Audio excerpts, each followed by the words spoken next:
The Circle of Knowledge podcast is brought to you by Amplified Minds, helping entrepreneurs and professionals achieve their goals and aspirations by sharing a wealth of knowledge to you, our community of achievers. This podcast features best-selling industry resources, interviews, and the professional panel discussion by the core team at Amplified Minds. Now, here are their discussions.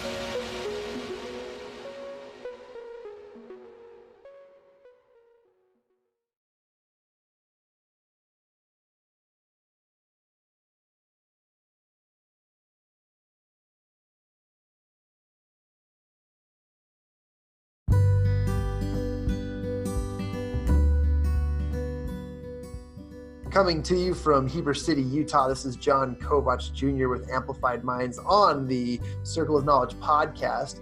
I'm really excited to issue this content to you guys today. I have a great conversation with a good friend and a mastermind professional who has attended our events and has been a part of our circle for a while now, Jon Clark, and I'm going to introduce him in here in just a minute. We appreciate you joining us on our show, and here's some discussions with Mr. Jon Clark. How you doing? Jon, it's great to have you on the show. Appreciate you coming on, and I'm excited to talk with you. Every time I get to talk with you, there's always something really cool to talk about, but mostly just some of the things that are available to the world. And one thing that's really cool is that we have been able to be introduced through our interest of growing our professional businesses. And I'd love for you to tell the world who you are and what your upbringing is, and just give us a little bit of information about who Jon Clark is. Well, I'm a hypnotist, NLP practitioner. I recently got trained in a newer emerging technology called holographic memory resolution. I just took a training in that. For those of you who are curious, there's a website, healingdimensions.com. You can look that up and find out what that's all about. I'm doing construction work to kind of pay the bills presently, and networking with Amplified Minds and working on getting my business going, and currently working on the family tree farm, keeping the trees growing, and where else do we need to go? Hey, when I first met Jon Clark, he attended one of our mastermind events, and he most impressed me when I asked him, okay, who are you and what do you do? And he says, I'm Jon Clark, and I'm going to be one of the best hypnotists ever.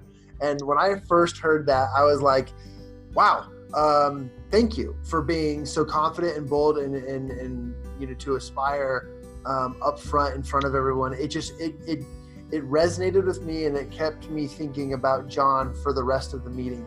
I thought about him and what he's working on, and it made me want to work with him on his business and introduce him to our network because of what he said that day. And I thought it was so cool and how bold he is. But those of you who don't know Jon and get to know Jon, he's nothing short of bold. He will tell you as it is, and he will share with you everything he wants because he's just that kind of guy, and we love it. But that was just a thought and a story I wanted to share. I don't even know if you remember that, but I definitely wanted to share that. As I remember it, I wanted to be the hypnotist that was the first words out of somebody's mouth in Salt Lake City when somebody said the word hypnotist. I think that was something along those lines. And I'd still like to be kind of have that kind of buzz. That's definitely what I'd be in the market for. How did you get into this? Like, hypnotism is one of those things where we've all either been to a show or we've heard of our friends being hypnotized. It was once a term, for the naive and for the ones who don't know much about it. They end up coming to learn about it through experiences or testimonials from their friends. But how did you get to become a hypnotist, to learn these methodologies? Well, I first got into this in becoming interested in semantics. How words work. I'd read George Orwell. I'd read Ayn Rand, and they were a lot of it was in how language was being used, how language was being abused, how it was being bastardized, if you will, to make certain how how the societies in those work. Then I became interested in the language of sales, and the further I dug down, the further I got, then I hit up on NLP, and then I bumped into the pickup artist community that was using NLP just for as like I said, as a pickup artist thing. And you talk about being ballsy. These are ballsy people. These are people, they go out and use this stuff. It's not exactly what you would call it's a hazardous environment, because you don't have much of a chance of getting caught when you're really good at it, but they're out there using this stuff in quasi-hostile environments all day, every day. And then I hooked up with a hypnotist trainer, and sort of like an associate of mine says, is that I wanted to clean up my crap, be cool and hang out with the cool kids and score the babes and all of that. And the deeper I got in it, the more there's always been sort of a healer in me. I've been in EMS when I was a kid in Boy Scouts, my first merit badge, and things were in first aid. So I've always had this sort of healer sort of thing. And in the process of kind of clearing up my own crap, I found out that I had this odd desire to clean up other people's crap. And so, and here I am. And it's been a pretty long journey, just, like I said, wanting to learn the language of sales and learning the mechanics of how words work. And the next thing you know, here I am, I'm a hypnotist. When a lot of people hear about hypnotism, they hear about like their friends was told that they could only speak in the tongue of like a cat noise or a chicken or a bok bok bok, right? But I have been introduced to great hypnotists out there who can change your limiting mindsets from, it's so hard to work a 9 to 5 to, man, I can make money happen just by opening doors. And it is so cool that people need to realize that there's so much more behind NLP practices, the hypnotism behind it all, and what it can do to change your verbiage, your vocabularies, your communication. And I'm a huge advocate for it. In fact, I was one of those skeptics who thought, okay, well, my friends, and it's all about the person who's willing to submit to it, right? And I had gone through 3 or 4 shows before. On the 3rd or 4th one, I had actually given in and submitted to the process and had a huge breakthrough in my own personal life and as well as my business. But I thought it was something that was really, really cool, that I first started out as the usual skeptic and went from understanding that, no, it's submitting to the like you said, the things that we're saying to ourselves, or the vocabularies, or the things that we're doing to ourselves naturally that are causing a kink in the pipeline for us to actually produce what we could. And I wanted to get your thoughts on that, because it was something that I realized that a lot of people needed to hear, because most of them fall down in that same pathway where they realize that, where they come into the knowledge of hypnotism as something that they're either skeptical about, or they heard somebody do something, or maybe the horror stories behind it. But I think there's less horror stories than there are positive things that come out of it. Yeah, well, you say the word submit, and I think it's more of a let go of what you think you know. Yeah, I like long enough.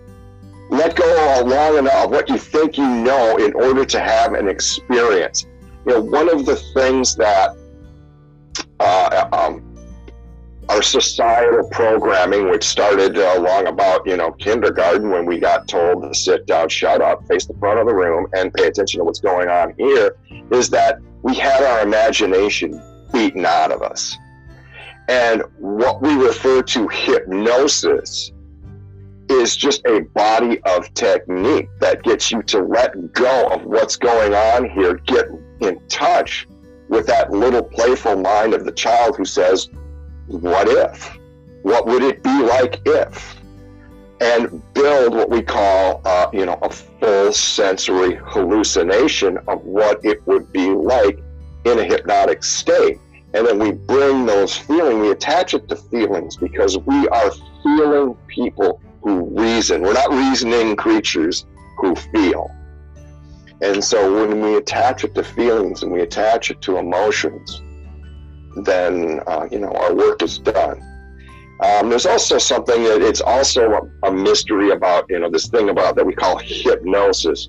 It's just, hypnosis is a word that we use to describe a body of technique that leads you into that altered state where you're open, where you let go and play around with these ideas, these feelings, these thoughts, these beliefs, these identity statements, things like that, these things we think that are our identity, but it's just a belief, it's just a behavior. We go into and out of hypnosis all day, every day, numerous times. Common thing is, you've been driving down the car, you're driving down the road, you're going down, you're headed south on 25, you got the radio flipped up and you're thinking of Boopsie, and your experience for the night, and you're going to go out and pick her up over in South Jordan, and I'm in Draper. Well, what happened there? Who was driving the car? You were in an altered state, and the automatic speeding up, slowing down, looking out for other hurtling metal objects going on, took over. Well, what if you do that for making money? What if you do that for relationships? What if you do that to take out the trash from your war experiences?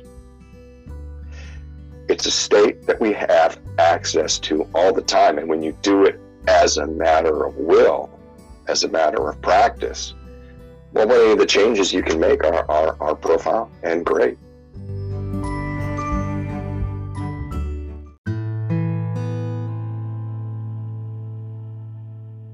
That's incredible. The terminology that came to mind when you were describing that, and you can correct me if you feel like this is an incorrect way to describe it, and I'd love the challenge, but it almost sounds like people have the innate ability to do those great things like make money or do things for their business, but we like the driving example, we just haven't turned those things on autopilot yet. We haven't given those those abilities to create and craft like we do when we drive in a fashion that relates to our business and knowledge. Would you challenge that, or would you agree with that? No, I would agree to that after a fashion. It's the thing is that we're so chock full of societal programming, and we're full of this stuff that if I had my chalkboard, my whiteboard, I could draw up all sorts of things, wild things. But most of our programming of what goes into our heads is thought in there between the ages of maybe even pre-birth to 5 to 7, depending on the breaks. So everything that we think we know, everything that's running around in our heads is programmed in there during those very young, impressionable years when our imagination is on overdrive and when, consequently, everything is about us. So if you were raised with money doesn't grow on trees, who am I, Rockefeller, we can't afford it, that stuff goes in, and pretty soon you believe it. And so as we get older, what am I, Rockefeller? Well, I guess I'm not Rockefeller, and so all of this stuff that comes out of your mouth, the stuff that comes out of my mouth from like my grandparents and things like that is amazing.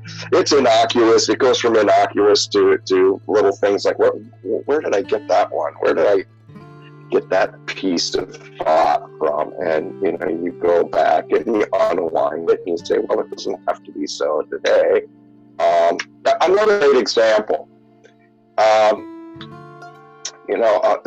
weight loss client, well, how come you eat so much? Well, my mother told me I should eat everything on my plate. Okay, well, your mother said that you shouldn't go out of the yard without supervision and without a chaperone to go with you. Well, yeah. Well, how'd you get here today? Well, that rule's not true anymore. Oh, but the rule that says eat like a pig is, So we get all these rules that are thought into our heads when we're younger, and we buy into it. And you recently told me that, okay, so the question here is, you said that you recently learned a method of hypnosis and NLP that you could get to the solution faster than typical approaches. And I know that sometimes, and I mean, maybe I'm interpreting it wrong, but tell me a little bit about that journey and what that looks like. Well, it's holographic memory resolution, HMR.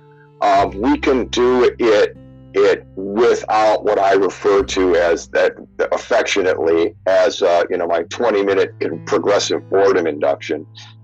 Fact is that we can access these feelings and in there and address them, and actually get you to address them from your own inner wisdom, because we all have an inner wisdom. We all have an inner parent, whether it's from the great parents that you had, or maybe the great parents that you could have had, or you may have had, and it's very different.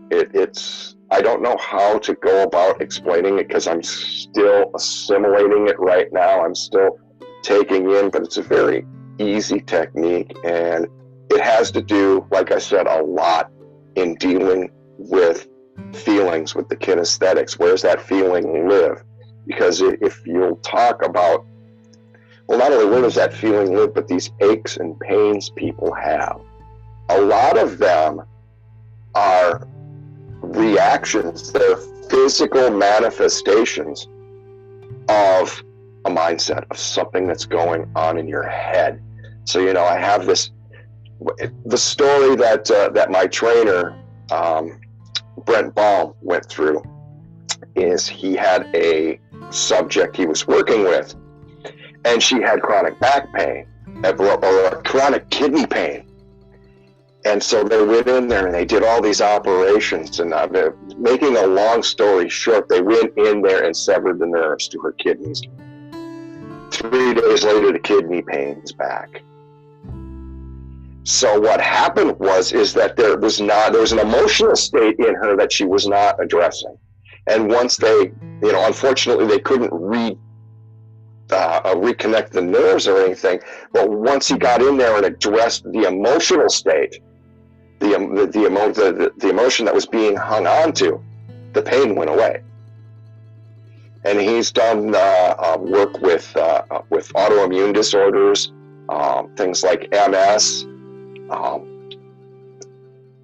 cancer. He claims that he has cured cancer, that there are cancers that we will get cancers that are a manifestation of things that are going on in your head.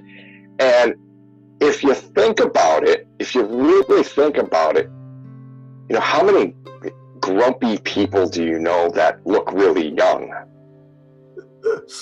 We know this because we look at people who are in bad moods, constantly in bad moods, constantly crabby, constantly cranky. There's nothing's going right. And do they not look older than they really are? I mean, I ask you this: do these people not age prematurely? Do these people look like they've worked overtime every day of their lives? And exactly. And so I don't know if Brent said this, but somebody else said it, is that you will run out of body parts before your subconscious runs out of way to get your attention. And so I've just experienced this, and there was just recently a study came out, or maybe it's an older study. I just saw it on the internet that people in chronically bad moods are circulating poison in their body. It's not poison if you're at a fight, flight, or freeze moment in time, that's a helpful thing to do. But when you're constantly circulating those chemicals, those brain chemicals in your body, it's actually detrimental to your health. So there's a lot to be said for that. Yeah, that's amazing.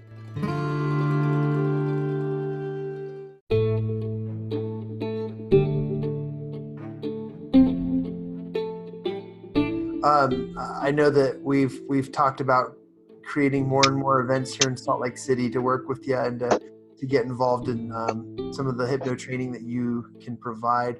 What's one, let's call it a nugget of knowledge or the golden ticket of knowledge that you've learned throughout your life and experiences with this hypnosis and hypnotherapy? What's one thing you'd like to share with everybody that would be very, very beneficial for them to know and understand and to accept? Well, something that I give away all the time. If you come in and see me clinically, if I do a meetup or anything, if I'm just talking, giving a presentation, something I just give away that's a little mind shift, a little thing,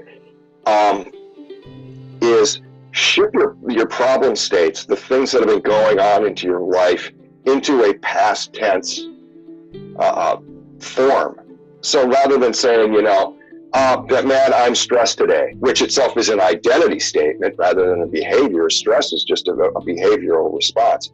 Hey, I've been stressed today. Now that sets up, rather than I am in this, I am in the moment. Man, am I stressed right now? It's an ongoing thing. If you say I've been stressed today, or whatever the problem state is, you've just set up a situation where the next 10 minutes can be different. You've just put it into, well, that's been going on now, but what happens next? So if you take these problems, these challenge states, and shift them into a past tense language construction, that's just a small piece right there that you can do all day, every day, rather than say that, I am in the moment and I have this, I am angry, which makes no semantic sense at all. You are the emotion, you're not the emotion. You have anger, you're demonstrating anger, you experience anger, but it's not you, it's not who you are. An activity that I conduct often that I think is beneficial to everyone, but you just basically touched on it, is if you can actually talk about yourself by removing yourself from the present and looking down at you from either the future, the past, or the present, looking down on yourself and describe yourself in a third person attribute. You can honestly find a lot of things that people will say about themselves that they've actually begun to believe, or the things that they've just ingrained into themselves based on the cultures and habits that we've created for ourselves. But it's a great activity that elicits the idea that maybe there's some things that you need to work on, or things that you can get help for.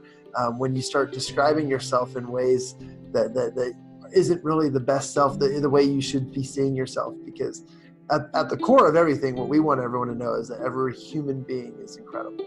They have the capacity and the power to do anything.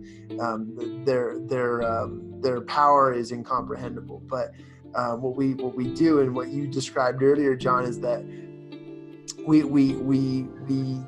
adapt to these cultures, and we ingrain ourselves in these things that cause us to believe things that aren't really true about ourselves, and things that we can do, and the things that are possible for us. But I love the activity of just reminding myself to describe myself in the third person, removing myself from the situation, and to talk positively about it. It allows me to see myself the way I should be seeing myself, instead of the way that I currently or negatively see myself. I wanted to share that, and that kind of reminded me of what you said about seeing yourself from the past, or seeing yourself from the past, right? Yeah. Or the way that you'd rather see yourself, rather than the way you think you should be, because now you're bringing a value judgment in there, and hey, who says you should be that way? Well, you just made up that rule for yourself, and yeah. So Well, that's awesome. Well, Jon, these little pieces of language, just, they run around, and that's another big one, should. Well, somebody should do something. Well, says who? Whose rule is that? Well, he should use his turn signal. Well, guess what? He didn't. And, who's going to get upset about it? He's not thinking about it. So there you go. I love that you said that. It kind of reminds me of the shoulda, woulda, couldas of the world, right? Oh, sure. Yeah. Yeah. Don't should on yourself. I love that. That's going to be quoted in the notes by Jon Clark here. I love that. Jon, for a lot of our listeners out there, this is a new concept. This is new to them. They're experiencing this by way of content and listening. That's going to be awesome to them. If any of them want to learn more, or want to gain access to this as they want to, learn this for themselves and experience it, what's the best way that they can get a hold of you to learn more about you and your practices, and then possibly become either a client or just to jump on the phone and get to know you? Well, our Facebook page, we've recently lost our lease on our office, so we're out of our office. But our Facebook page is Mind, Body, Soul Alliance. And I don't know if we're still maintaining a website anymore. Things kind of went kind of funky when we had some family problems with my partner at Mind, Body, Soul Alliance, and he ended up selling the building where our office was. So yeah, we lost our lease and lost our building and the whole shot. So we're working on getting some things together, and I am working on possibly creating my own nonprofit. So away from that, but you can get a hold of me on Facebook at Mind, Body, Soul Alliance Facebook page. You can leave me a message there. I haven't checked in it in a while. I've been a little busy. I've kind of taken my mind off of things, and I had to regain focus here and turn things back around. Also, you can reach me at hypnoguyslc@yahoo.com if you want to email me. That's a good place to get a hold of me. I check that every day because I've got stuff coming in and out. A lot of ins, a lot of outs, a lot of what have you going on out in life. Yeah. Well, I'll make sure to add that contact information here to the show notes. So if you out there listening to this and want to meet Jon, talk to Jon, or just get to know this practice a little bit better, we'd love to see you and have you as part of our community as well. That will all be available for you so you can access it. The Facebook page is a great place to get a hold of him, and what a cool little place to host. No one needs websites anymore. I'm just going to go out and say it. Websites are great if it's a way to get paid, but honestly, the best way to get a hold of people is through social media, because that's where we're all sitting. And then obviously the email too. So I'm looking forward to sharing that with our audience. And Jon, appreciate you coming on the show, and thanks for hanging out with us. I think that this has been super fun, and the first of many discussions. We just barely, for those of you listening for the first time, we just barely even scratched the surface of what this stuff can do and what it is, and to describe it and to go into its methodologies and so forth. But, even just a little bit of an inkling just gives you an idea of how powerful it can really be. And I know that Jon will agree with me on that. Yeah, even in a 2-hour meetup, I can only give you like the sampler pie. If all of hypnosis is this, I could give you that in a 2-hour meetup, and still, you're going to go out with something. You're going to go out with a different mindset. So, and that I'll be probably getting some meetups going again in the fall/winter when I make my triumphant return to Salt Lake Valley. Awesome. And you'll know that Amplified Minds is behind you on those, so we're excited to do and promote that. But Jon, we appreciate you coming on the show and just talking. It's great to hear from you, and we love that you're out in Wisconsin right now, and we can't wait till you return to Salt Lake City. But for those of you listening to the show, we hope that you'll find time to come and inspect and learn more about Jon and his practices and the Mind, Body, Soul Alliance, and we think that that's going to be great for you. So we appreciate you being on the show, Jon. Thanks for having me. It was great to share with you, and we'll see you soon. We talk about our professions.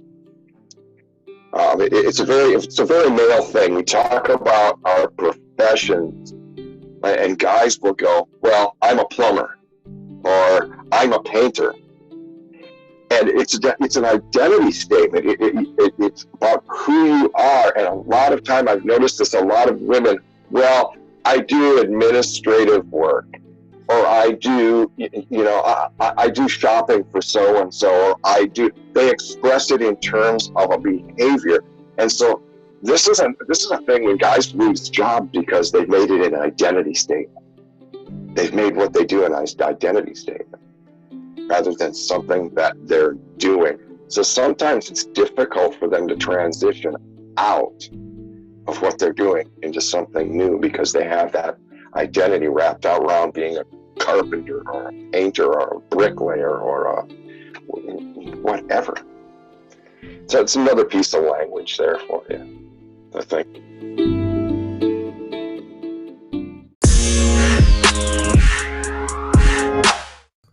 Hey, this is Jon with Amplified Minds. Thanks again for listening to the show. We really hope you enjoyed the Circle of Knowledge podcast.